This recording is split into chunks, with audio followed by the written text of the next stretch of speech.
10 چیزوں کو لازم کر لیتا ہے تو لازمی نتیجہ یہ ہوتا ہے کہ وہ متقی بن جاتا ہے۔ وہ 10 چیزیں کون سی ہیں؟ ماہ صیام کے ان حسین لمحوں میں ہمیں وہ 10 اوصاف اپنے اندر پیدا کرنے چاہیے تاکہ ہم متقی بن جائیں، اور متقی اللہ کے محبوب بندے ہیں۔ تقوی اختیار کرنے والے اللہ جل شانہ کی رحمتوں کے خاص مستحق ہیں۔ جنہیں تقوی کا نور نصیب ہوتا ہے وہ اللہ کی رحمتوں کے سائے میں آ جاتے ہیں۔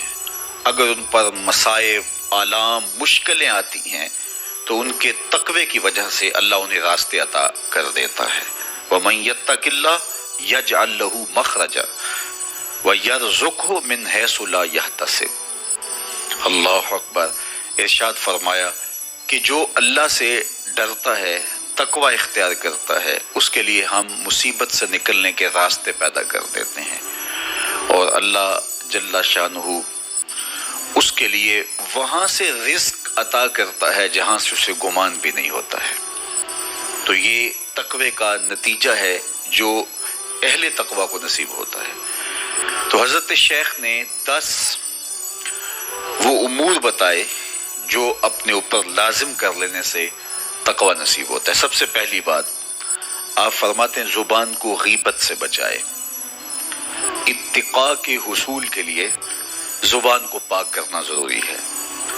انسان کے زیادہ تر گناہ اس کی زبان کی وجہ سے ہیں، اور غیبت یہ بدترین عمل ہے، اور اس کو بدکاری سے بھی برا قرار دیا گیا ہے۔ الغیبت اشد من الزنا۔ تو اپنی زبان کو غیبت سے بچائے۔ دوسری بات ارشاد فرمائی کہ بدظنی سے بچے، کسی سے خواہ مخواہ بدگمان ہو جانا اور اپنے دل کو کسی کے لیے میلا کر لینا اور اس کی بدگمانی دل میں پالنا، تو یہ تقوی کے منافی ہے۔ تو کسی کی بدگمانی سے، بدظنی سے اپنے دل کو بچائے، زبان کو غیبت سے بچائے، دل کو بدگمانی سے بچائے، اور مسخرہ پن سے بچے۔ بات بات پہ ٹھٹھے مار کے ہنسنا اور اس طرح کی زندگی بسر کرنا۔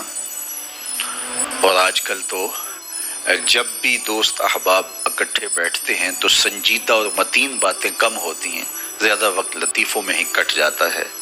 انسان کو خوش مزاج ہونا چاہیے، اس کی طبع میں شگفتگی ہونی چاہیے، لیکن شگفتگی، خوش مزاجی اور مسخرہ پن میں فرق ہے، اس کو سمجھنا چاہیے۔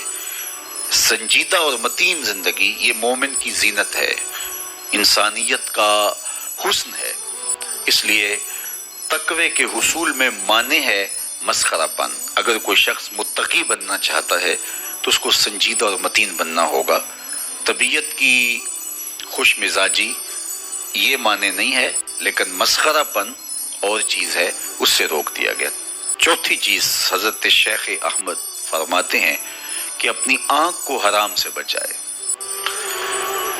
اپنی آنکھ کی حفاظت کرنے سے تقوی حاصل ہوتا ہے۔ جب آنکھ خراب ہوتی ہے تو دل خراب ہوتا ہے، جب دل خراب ہوتا ہے تو پھر پورا بدن خراب ہو جاتا ہے۔ اس لیے وہ دروازہ جو کھلا ہے اور اس سے بدی شر اندر اتر رہی ہے، اور پھر اس سے آپ کا سارا نظم ہستی برباد ہو رہا ہے، تو اس دروازے کو بند کریں۔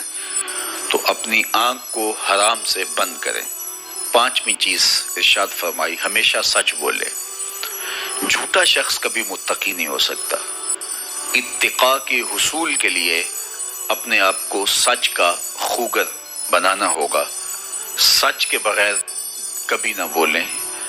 جھوٹ بولنے والے کی زبان سے شر پھیلتا ہے، اور جب کوئی شخص جھوٹ بولتا ہے تو حدیث پاک میں آتا ہے اس سے بدبو نکلتی ہے، جس کو عام لوگ تو نہیں سونگھ پاتے، لیکن اللہ کے فرشتے 1 میل دور پیچھے ہٹ جاتے ہیں۔ تو مومن سچا ہوتا ہے، مومن جھوٹا نہیں ہوتا، اور تقوی کے حصول کے لیے سچ شرط ہے۔ چھٹی چیز ارشاد فرمائی ہر حال میں اللہ کا احسان مانے۔ جب کوئی بھی انسان پر بہتری آئے تو اس وقت یہ کہے کہ یہ میرے رب کا احسان ہے کہ مجھے یہ حاصل ہوا ہے۔ بہت سارے لوگ اپنی محنت کا نتیجہ قرار دیتے ہیں کہ یہ میں نے کیا تو اس کے نتیجے میں یہ ملا۔ بسا اوقات آپ کتنا سیدھا کام کر رہے ہوتے ہیں، کتنی محنت کر رہے ہوتے ہیں، لیکن نتیجہ اس کے برعکس آ رہا ہوتا ہے۔ سیدنا علی المرتضیٰ رضی اللہ تعالیٰ عنہ فرماتے ہیں میں نے اللہ کو اپنے ارادوں کی شکست سے پہچانا، تو یہ اس کی کرم نوازی ہے کہ اس نے ایسا کر دیا۔ صحت میرا کمال نہیں، یہ اللہ کی عطا ہے۔ علم میرا کمال نہیں، یہ اللہ کی عطا ہے۔ لہجوں کی خوبصورتی یہ اس کی عطا سے ممکن ہے۔ اس نے آنکھوں میں روشنائی رکھی، اس نے توفیق عمل نصیب فرما دی، اس نے اچھائی کی راہوں پہ گامزن کیا۔ ماہ صیام میں روزہ رکھنے کی توفیق ہوئی، صلاۃ التراویح میں حاضری کا موقع میسر آیا، دیگر صالح اعمال تلاوت کلام مجید نصیب ہوئے، تو مت سمجھے کہ یہ کوئی میرا کمال ہے۔ اللہ کا احسان مانے گا تو غرور پیدا نہیں ہوگا، تکبر پیدا نہیں ہوگا۔ تو ہر حال میں اللہ کا احسان مانے، جو بھی خیر اس کو ملے وہ کہے یہ میرے رب کی طرف سے ہے، اور اگر اس کا کرم نہ ہوتا تو یہ عمل مجھے نصیب نہ ہوتا۔ اور کتنے عمل ہیں کہ نصیب ہونے کے بعد عجب سے، تکبر سے، ریاکاری سے برباد ہو جاتے ہیں۔ کیتی کتری پئی کھو محمد تے سکہ بنیا زردہ، کتنے عمل ہیں کہ برباد ہو جاتے ہیں، تکبر آ گیا، عجب آ گیا، ریاکاری آ گئی، تو یہ اس کی طرف سے ہی ہے۔ تو جب یہ کہے گا تو عجب، تکبر، غرور کچھ پیدا نہیں ہوگا، تو پھر عمل قبول ہوگا اور انسان تقوی کی منزل تک پہنچے گا۔ ساتویں چیز، اپنا مال راہ حق میں خرچ کرے، ناحق راستے پر ایک درہم بھی خرچ نہ کرے۔ کمایا ہوا مال راہ حق میں خرچ کرنے سے اتقاء کی دولت نصیب ہوتی ہے۔ اللہ قیامت کے دن بندے کے قدم اپنے حضور سے ہٹنے نہیں دے گا جب تک اس سے 3 سوال نہیں کر لے گا۔ ان میں سے ایک سوال یہ ہوگا کہ مال کمایا کہاں سے، مال خرچ کہاں کیا۔